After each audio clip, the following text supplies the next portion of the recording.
All right, thank you. I'd like to thank the band for their wonderful live performance to start the show. Always playing beautiful live music for us. Welcome to the Devils You Know. It's hip to be square, guys. It's Brendan Dillon, American Psycho time. That's what's going on, and I'm going to tell you why.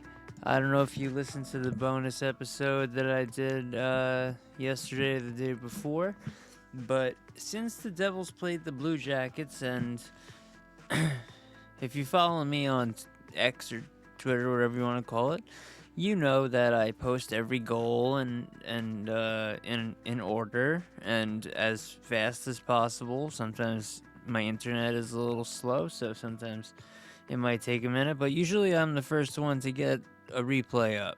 And now there's, you know what? I'm not gonna lie. There's a lot of competition now. Just last season, I was the only person, including. And I'm not talking about just Devils. I'm talking in general. This sounds a little too loud. In general, Spittin' Chicklets. They're putting up replays of Devils goals all of a sudden. Like, it's almost like they hired someone just to do that. And like, I have my own job, and I do what I do, and I'm in the hockey world in the NHL insider community, and I'm in the NHL.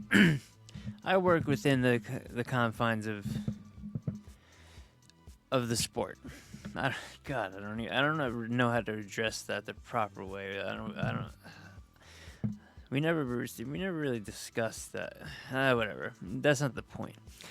The point is that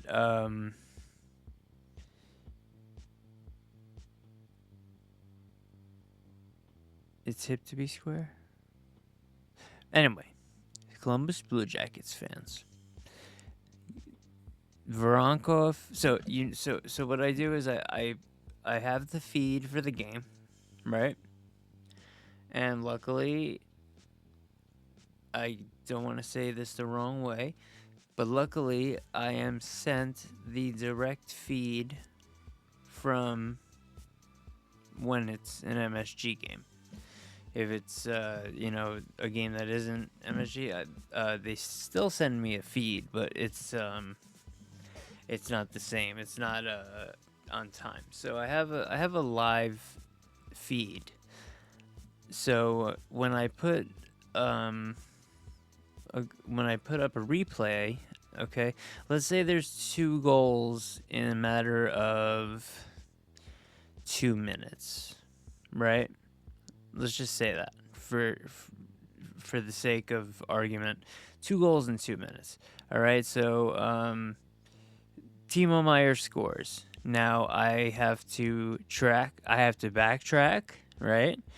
And now I want to check out before I even, I'm watching the game, but for the clip that I'm going to put up, which, the views on my clips has gone down so much this season because of just the massive amounts of just not copycats, but, people doing the same thing.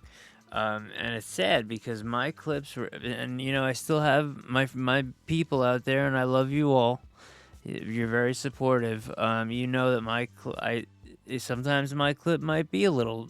Now that there's a million people putting up the same clip, mine might come up 25 or 30 seconds later than theirs. But you know what? It'll also have an extra 25 to 30 seconds of the play. And I don't have to show the replay. So I've kind of instead of getting the play, the goal, and then waiting for them to go for the player to skate down the and give his whole team a pound, and then the MSG logo come up, and then they go into the replay like 3 times. That it's a long time while I'm recording that. While I'm recording all that, someone else just recorded the 10 seconds of the shot goal and put it up.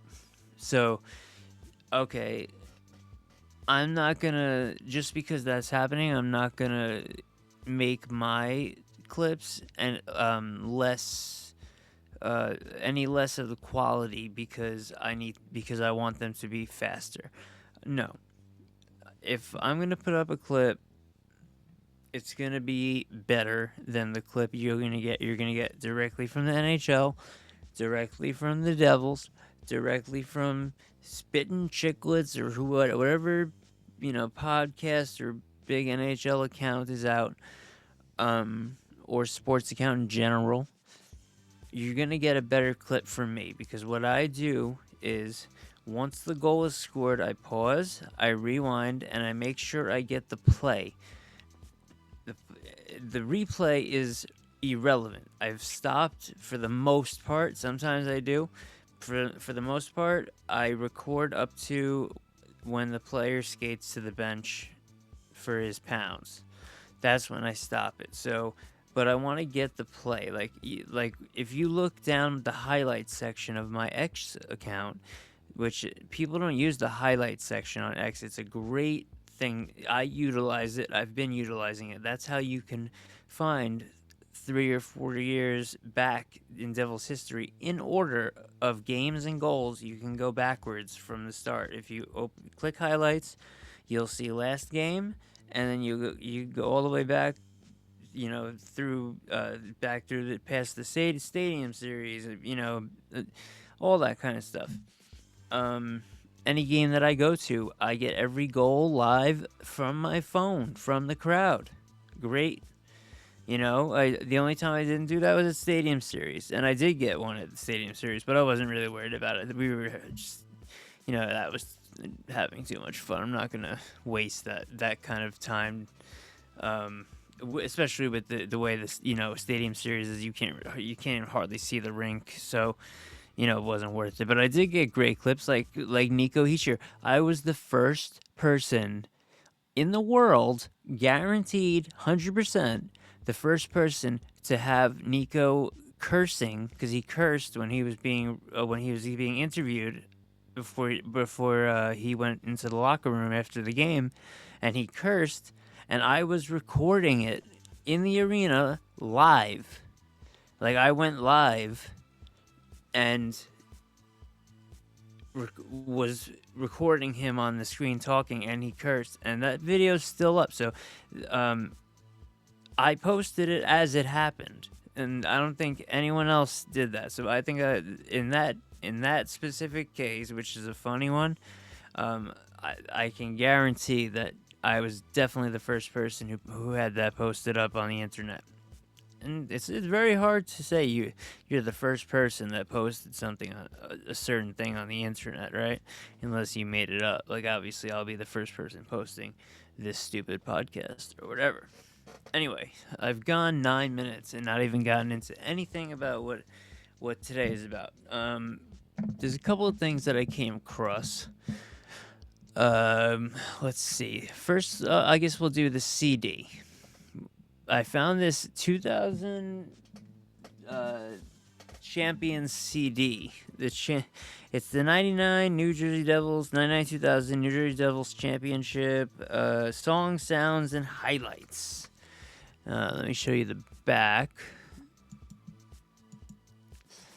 So the back, it says the lineup. First, Devil's Montage. The second one's Cult of Personality by your favorite Living Color, of course. 3, Down Go the Florida Panthers and Toronto Maple Leafs. I wonder what that is.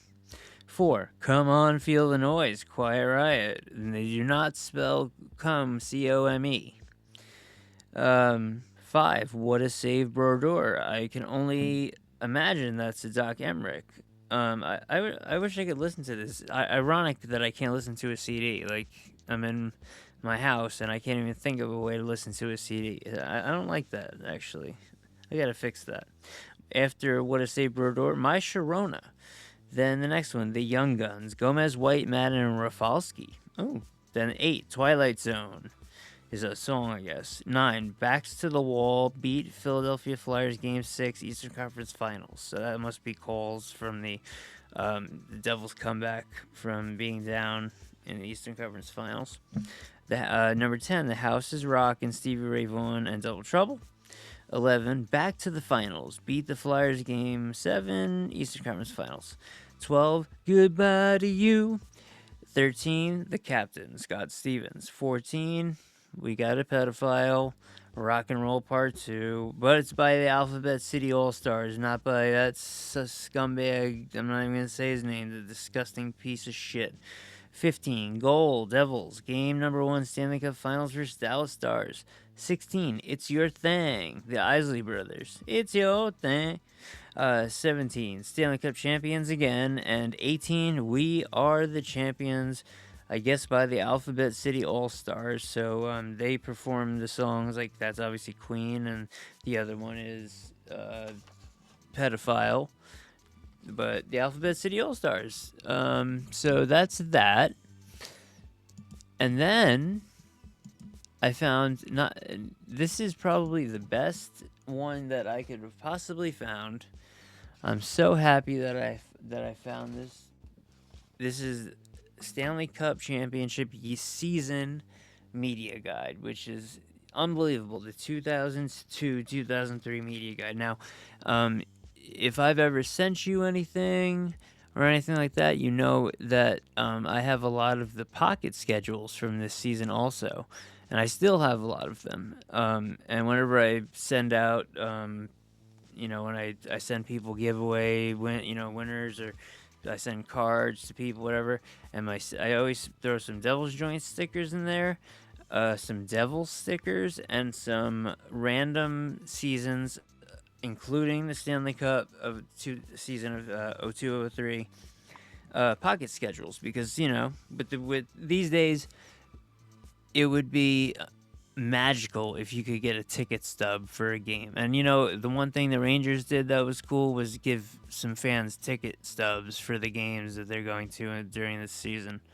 We won't be around for when the Devils have their centennial, so unfortunately we won't have that privilege. Well, you know what? Hopefully someone listening to this is around in 2082. But it surely ain't gonna be me. Anyway, I'm gonna open this book. I'm not on camera at the moment, but basically inside the book, it's in memory of John Cuniff, who died in 2002. It says John survived by 4 children: Christopher, Patrice, Paula, and David, as well as 7 grandchildren. He spent a lifetime in hockey, including 13 seasons with the New Jersey Devils. So that's really nice. Now, Modell's, it's so cool seeing the ads for places like Modell's and things like that in here. The first page is the whole schedule for the season. Now, let's see. The last game of the season before the Devils went to the playoffs and then won the Stanley Cup was against Buffalo. And the last 4 games were, and that was an away game. The last 4 games were in April. It was April 1st against Toronto at home, 7:35 p.m. Then April 3rd against Boston at home, 7:35 p.m. Then the 4th, back-to-back, against the Rangers at the Garden, 7:35 p.m. Then Saturday they were off, and then Sunday they went up to Buffalo for a 2:05 p.m. game to end the season. And that's when they went. Pat Burns and the boys, they went and they did it. Jeffy Friesen, Mikey Rupper, I love you, buddy. I guess the All-Star game must have been February 2nd, according to this. Even if I was on right now, it says Devils Hockey, live it, eat it, breathe it. I have these posters, the mini posters. One side, it says the same thing, live it, eat it, breathe it, and then it says did it, because they won the cup. And one side's Brodeur holding the cup, and the other side is Stevens. And I always also, when I send stuff out, I send a couple of those to people, so they have at least 2, so they have one of each player.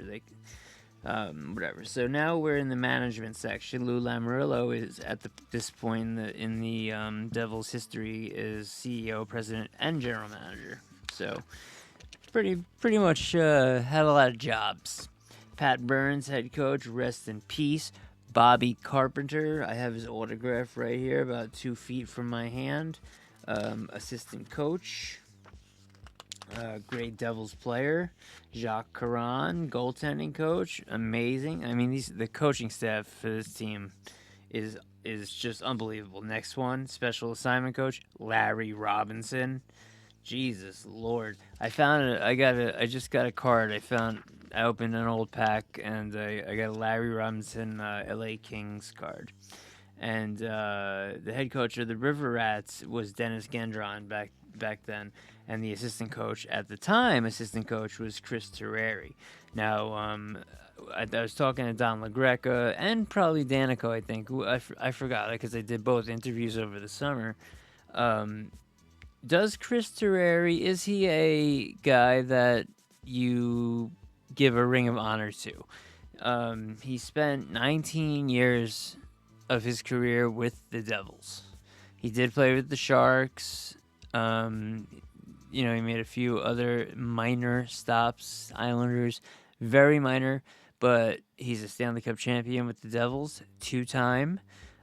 He's been an assistant coach and head coach of the minor, depending on what I forgot which team it was at the time. Was it the River Rats? Was it the Lowell Devils? I forgot what is what at this point. It was still the River Rats. And you know what? Chris Terreri was not a backup goalie. Chris Terreri was the Devils' starting goalie, and the Devils were a good fucking team. The Devils were from 1988. People knew that the Devils were coming, and let's be real here. The Rangers got lucky. It's not like that Game 7 overtime goal was like some amazing play or shot. You know what I mean? They got lucky. The Devils could have easily won that game and won the Stanley Cup in 1994 also. With Chris Terreri, for the most part, as their goalie. So, love Chris Terreri. I think he deserves some sort of recognition from the organization. Just like Sergei Brylin, I was so happy. I love guessing who the ring. This year, I believe Larry Robinson will get the Ring of Honor. That's my guess. Mark down your books. It should be in like February or January. They haven't announced it yet, though. But I was right about. Well, they did John McMullen first, but I was right about Lemaire and Brylin, of course. Maybe, I don't know, they might not be doing a Ring of Honor this year. I gotta find out. So anyway, I don't want to have a 500-hour podcast go here. So, scouting staff was at its peak with David Conti, Claude Carrier, and Marcel Pronovost. They also had a guy named Joe Mahoney. Lou Lamoriello's son was there. Chris, I think. I can't find him in here, but he's one of the guys. And then Jan Ludwig, who's an ex-player, and the special assignment scout was the guy who found a couple of gems, like John Madden, a guy named Kurt Kleinendorst. He found John Madden. And then you can't forget Bill Murray. Now, I know you love his movies. Are you a fan of Groundhog Day? You a fan of Caddyshack? Or are you more of like a Lost in Translation kind of guy?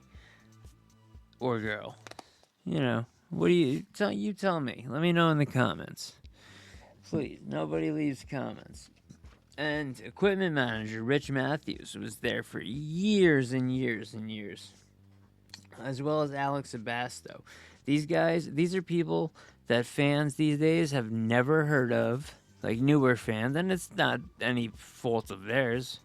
I wouldn't have known the names of these people in the decade before this. So, it's when you're, I was around for this. Other people weren't.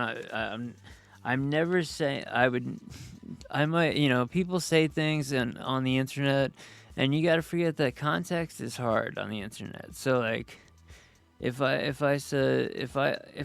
claim to know something, it's not because I think you are stupid. It's just that I know it because I was around for it. Anyway, the 2002-2003 Devils. Now, what's really cool, I saw this before. I'll go through the players and then we'll get to a little trivia and then we'll be done.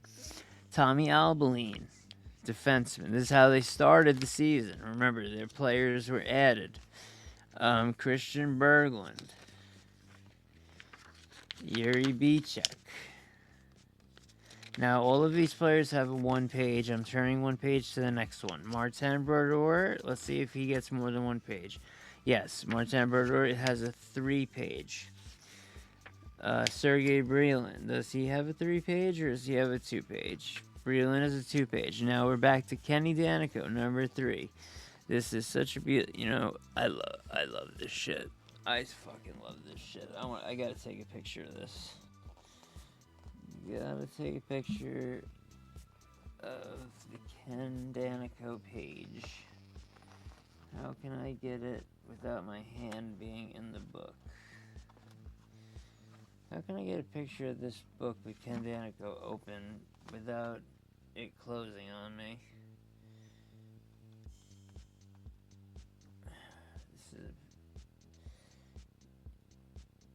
This really isn't the listener's ish. This is not the listener's problem. It really isn't. But and I just elbowed the microphone. But you know what? We gotta go through these. Sometimes we gotta go through some hard times together, right? So hang out with me for a second. Let me get this picture of Danico's. Let me try. I just want to get my thumb out of the fucking picture. I mean, I could probably remove my thumb with an app. But, yeah, I guess I could. Alright, let's see if I can get a picture here. You know what? You know what? It wouldn't be worth it to shut it off because I'm about to get this done, and once I get this done, we're gonna get into some cool stuff.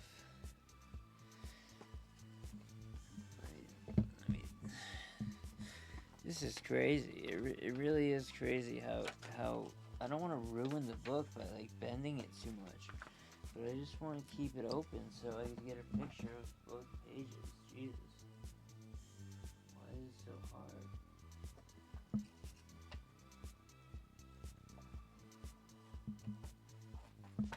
I have an idea.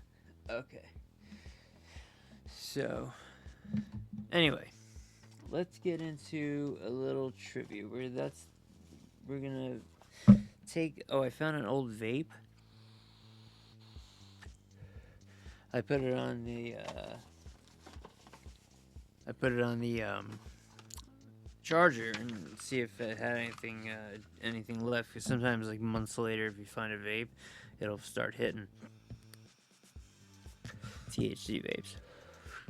All right, so who set a New Jersey Devils record?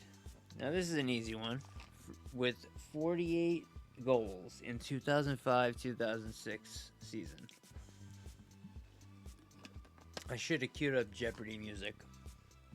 So what I'll do is, what can we do? That's 12 seconds long.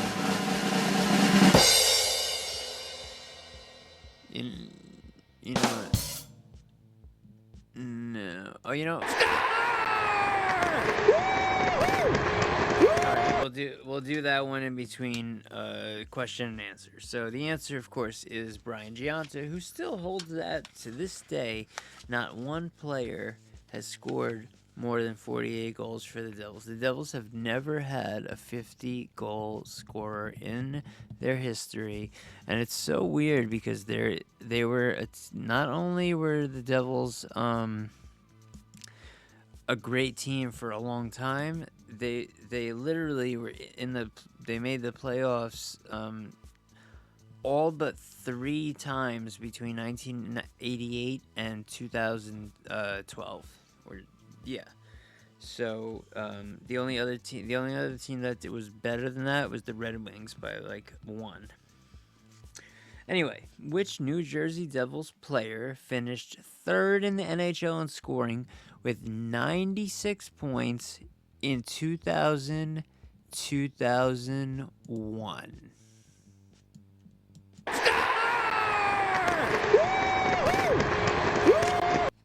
All right, that one, Patrick Elias. And by the way, if you go to my Instagram at which is the Devil's Joint, it's not Devil's Joint X, it's at the Devil's Joint on Instagram. I'm starting to use it. I have I have an AI bot named DJ Devil's Joint, but he has a face. And I am teaching him Devil's history, Devil's trivia. So if you do, I'm not a big Instagram user, but if you are, and I am starting to use it, if you need any information about the Devils, I'm training DJ, the Devils bot, be able to give very like answers to very hard questions very quickly. Like if you want to cheat on the Cadillac trivia, you like because you honestly, if you use like Grok or something like that, when Cadillac trivia comes up, it's gonna take like 5 minutes to find an answer to one of those questions. But DJ is already prepared because DJ is gonna have all the information from these media guides put through it, all that stuff. So whatever. Anyway, so here we have a fact. On December 31st, 2010, Captain Jamie Langenbrunner scored his 124th and final regular season goal for the New Jersey Devils because he got traded in a 3-1 victory against the Thrashers, the Atlanta Thrashers, at the Prue Center. He scored against goaltender Chris Mason at 1:01 of the second period with an assist from guess who, none other than his partner in crime, Jason Arnott. That's a good one. June 9th, 2003. You might remember what happened around that time. Joe Nieuwendyk, don't forget, part of the 2003 Stanley Cup champions. Didn't play, though, in the finals. Got injured against Ottawa. On June 9th, 2003, Joe Nieuwendyk of the Devils became the 6th player in NHL history to win the Stanley Cup with 3 different teams following a 3-0 victory against the Mighty Ducks of Anaheim in Game 7 at Continental Airlines Arena. He previously won the Cup with Calgary in 89 and Dallas in 99. So he went from 89 to 99 to 03. So that was a decade in between and then just a few years. That's cool, man. Joe Nieuwendyk was a legend. Definitely a legend. Trivia. Which 2 players... this is true. Okay, trivia. So, sorry. Which 2 players did the New Jersey Devils acquire from the Montreal Canadiens in exchange for Kirk Muller and Roland Melanson on September 20th, 1991? I love the answer to this question. I know the answer to this question. I was lucky enough to interview one of these guys for the Devil's Joint, not for the Devils You Know, but it is on the Devils You Know Substack, and it is on, if you're listening on Spotify, you could also find my interview with Tom Chorsky, and the other one, Stefan Richer. Yes, Stefan Richer, and you know what, the Devils did a lot of deals with Montreal in those days. They brought in Claude Lemieux. Those were the fucking days. I mean, Jesus Lord, were those the days.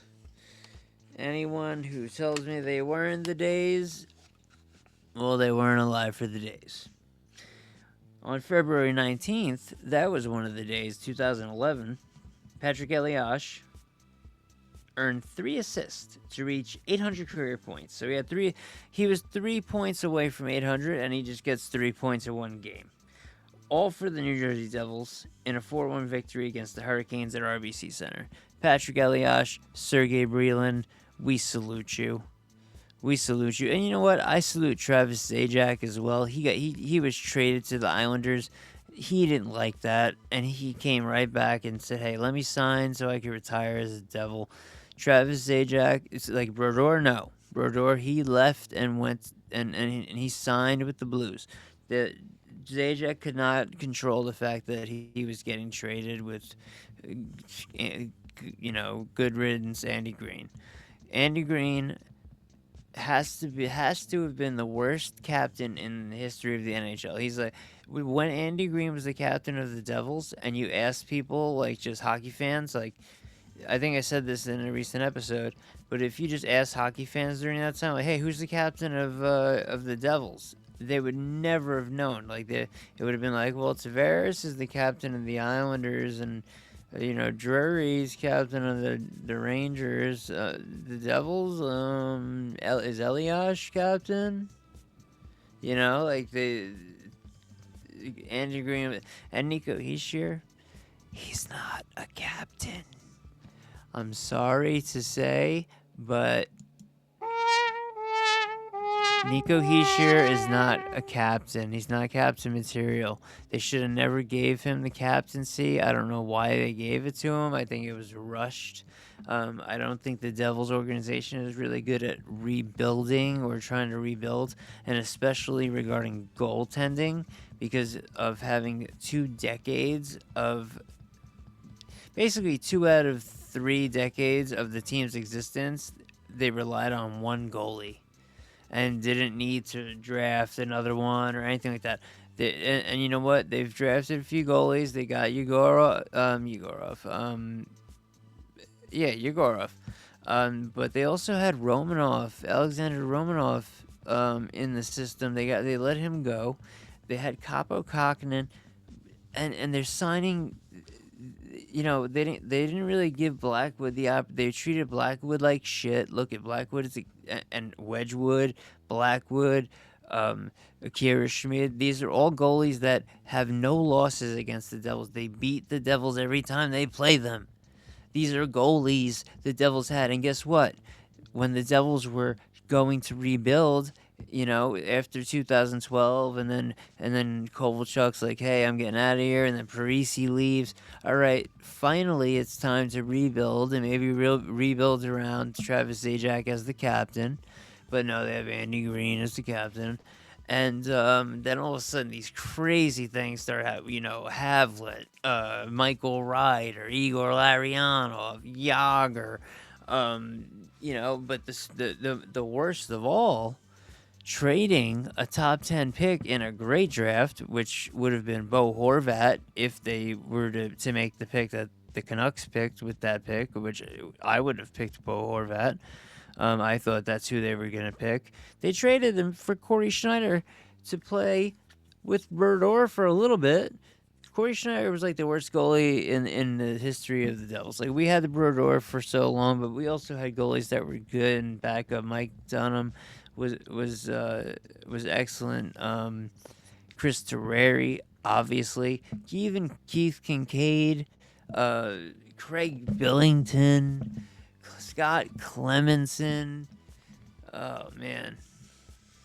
Anyway, let's get to 1 or 2 more trivia and we're out. All right, deal. There's 6 defensemen in this question.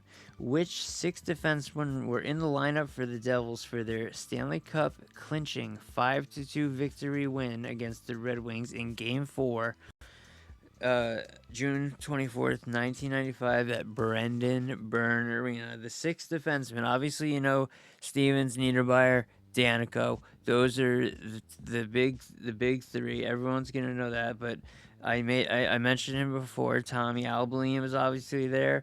Bruce Driver, who was probably, you really could have said the big 4, including Bruce Driver, and Sean Chambers. Almost a forgotten name in Devils history. Don't like it? Actually hate it. Love Sean Chambers. Thank you for your service to the New Jersey Devils legacy, Sean Chambers. Thank you. And I say that to some other players like Valeri Zelepukin as well. Underrated players that never really got what they deserved. And thank God for Alexander Mogilny, because without him the Devils would have never won the 2000 Cup, and we would have lost if we would have even made it. Things could have been different if we didn't have Mogilny. Might not have made it to the Cup in 2001 either. 2003, of course, was literally, if you look at the Devils in 2001 and then to 2003, they have two totally different teams in 2 years. So they basically rebuilt a team in 2 years to win another cup. And from 95 to 2000, they also had a different team. But since then, they have not been able to rebuild another. That's an issue. All right, so last New Jersey Devils fact, and then hip to be square. We're out of here. This I did just to fuck with the Columbus Blue Jackets fans because, like I said, days later, they're still commenting on posts that. Oh, this was the whole point of. I know I've been rambling all night in this episode, but earlier I post everything in order, blah blah blah. So I'm posting during the Devils Blue Jackets game, and I just post. Dylan is surprised from behind and gets injured on the play. That's what happened. No, there's nothing crazy about that or whatever. But I got attacked by Blue Jackets fans. Why are you surprised? I said, no, I'm not surprised. I said, Brendan Dillon was surprised. He was put in a chokehold from behind. That's surprising. That would surprise you. You know, you get fight or flight. Which they kept saying, he threw the first punch. Well, you know what? If someone's choking you and you finally escape it, and he was being choked so tight that when he pulled his head out, his helmet didn't just fall off, it popped up in the air. It went up, like anti-gravity kind of shit. So that's how hard he was being choked. He turned around. And it might have been you could call it a punch. You could call it just a turnaround and like defensive. Like, who the fuck are you? Push, like, get off of me. Either way, no matter what he did, he's on the ice in a hockey game. He's not a murderer. He doesn't have a knife. He doesn't have a fucking gun on him. So if you pull. If you would do a jersey pull and you pull the guy's fucking equipment over his face, his chest protector over his eyes, and then first cover his face and uppercut him, and then pull further and uppercut him again, where not only can he not see, he doesn't know that he's gonna be hit a second time and knocked out. That was really dangerous. I didn't even say anything about it. I just said he got injured on the play. They come to me crying, blah blah blah. 4 days later, Dallas game goes by, whatever. I'm still getting comments under these posts. They're just posts of the plays and the fights that happen in the game. No, that's it. I didn't say anything mean about them or anything. They're still coming back, like, yeah, even just yesterday, we are rent-free in your head. What do you mean? You're here making a comment on my fucking thing. I'm not talking to you. And to be honest, let's be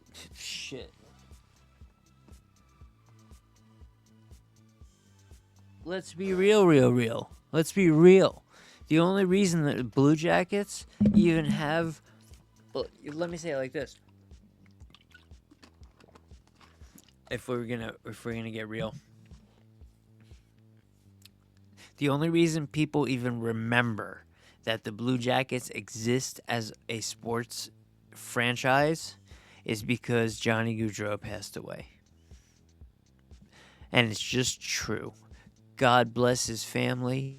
God bless his brother and his brother's family. It's a horrible tragedy out of New Jersey. You know what? I wish Johnny came to New Jersey as a Devil. I wish he was the Devil. We all wanted him to come to New Jersey.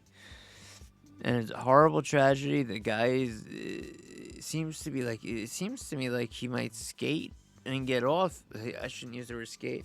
Get off on this basically murder. I mean, I guess he's getting a manslaughter, DUI manslaughter.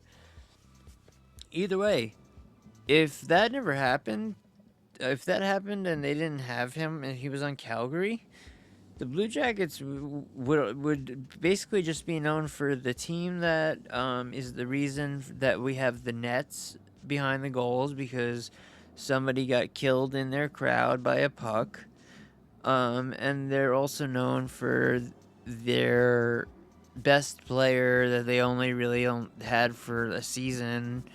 And he really wasn't playing very well. This is just the facts. This is just true. I love, I collect Johnny G cards. They're not worth $1, but I pay money for them, to collect them out of respect, and to give them away to younger kids in the future. That's what I'm doing that right now with my card collection.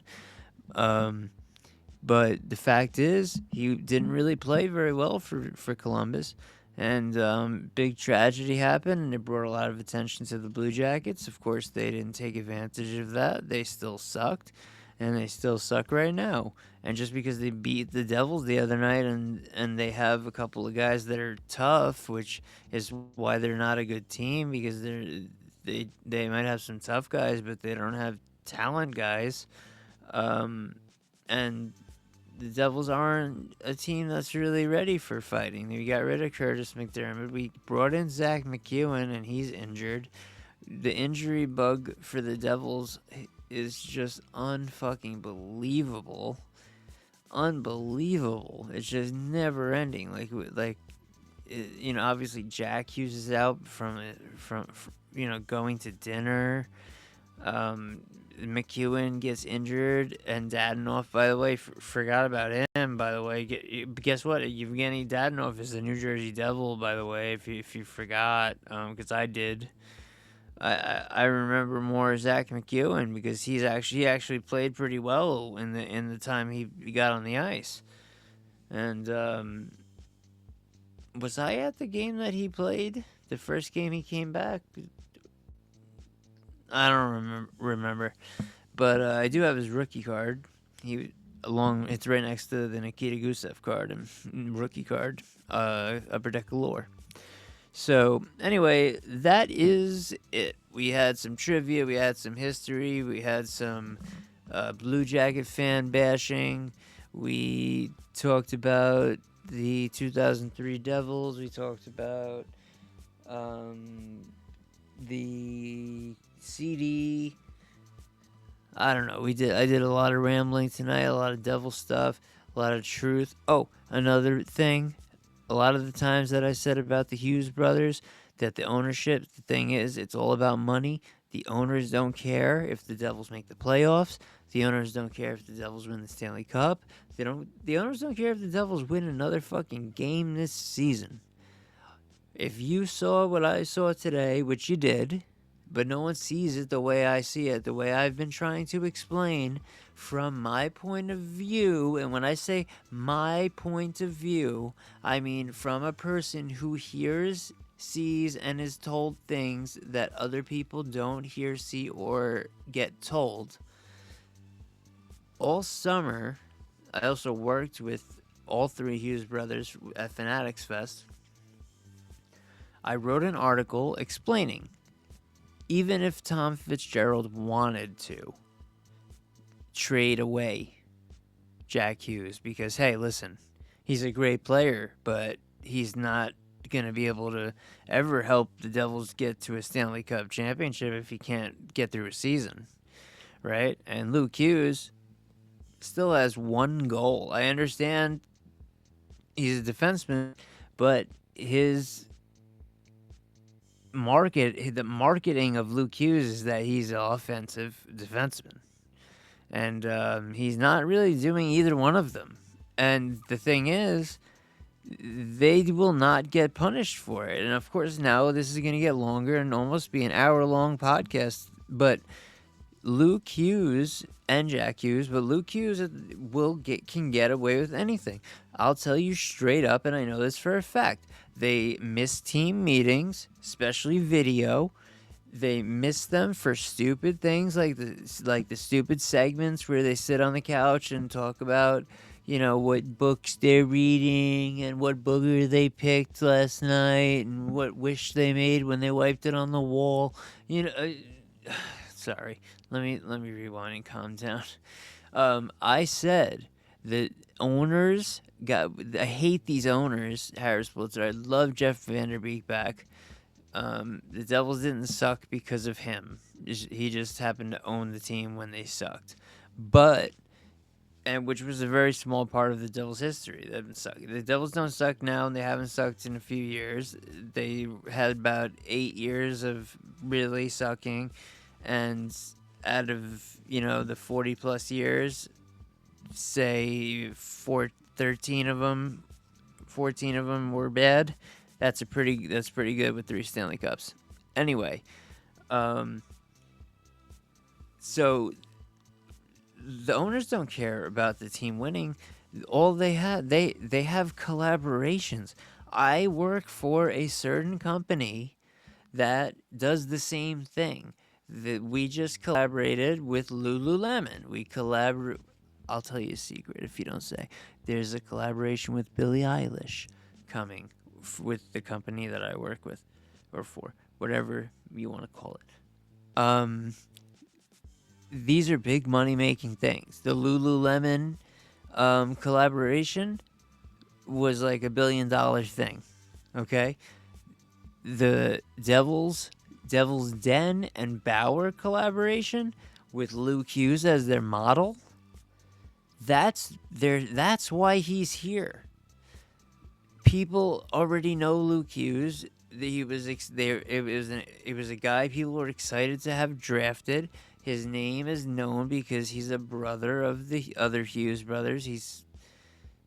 At this point I gotta say, if if they're all healthy, Luke is 3, Jack's 2, and Quinn is 1.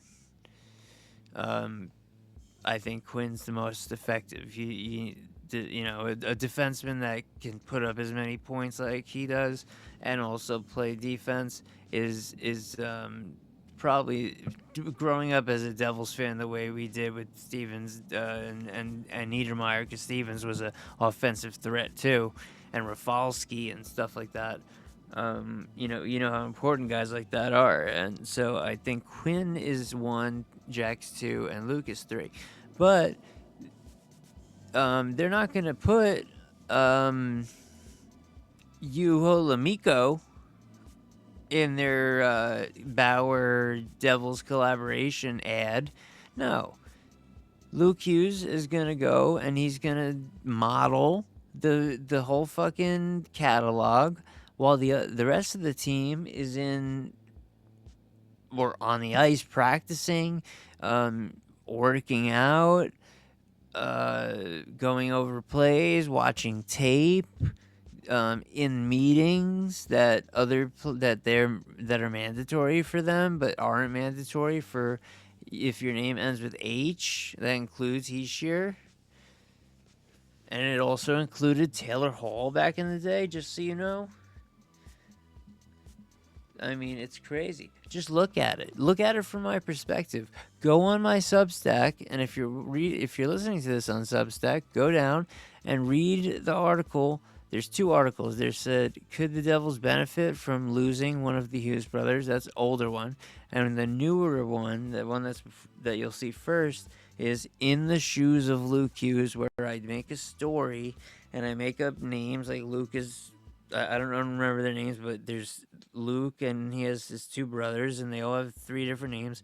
Fitzgerald has his own name. I used names that all were relevant to something. I forgot what it was. The owners had their own names, and I told it as a story about how the players end up being the pawns for the owners. The GM kind of gets stuck in between. I think it's a good read. It got people riled up a little bit because, like I said, Luke Hughes, and I'm not even talking about Jack, because Jack is irrelevant. I love him. He's great. I'm a fan. I'm not his friend, but I've been hung out and worked with him many times. He's a nice guy. Not the nicest. I've seen and been around nicer, like Patrick Eliash, but you know, these days, younger kids like that, they're stuck up. They grew up thinking they're the shit. And the internet, growing up with it, I noticed the people who like grew up being on like Facebook, from like age 10 or 8. They're different kinds of people than people who were like getting out of high school when MySpace started. You know what I mean? There's totally different kinds of maturity levels have gone down. Back in the day, if you think about it, even in the 60s and 70s, people get married at 22, had kids by the time they're 26, a full family. Now people they're on Tinder and this and that. I don't even know what people use. I don't use any of that shit. But either way, Luke Hughes is like, he models this Bauer shit, and like he looks like Skeletor. Like, he's not good looking at all. I don't even understand why all these people are so obsessed. Like, I understand Jack Hughes is a good looking dude, and Quinn Hughes looks like a rat, and Luke Hughes looks like a fucking Christmas elf. Let's fucking be real. Let's get the puck out of here. I hope you understand that when I say things, I mean them, and I don't mean to hurt anyone's feelings, but someone's got to say it. Someone's got to fucking say it, and it's going to be me.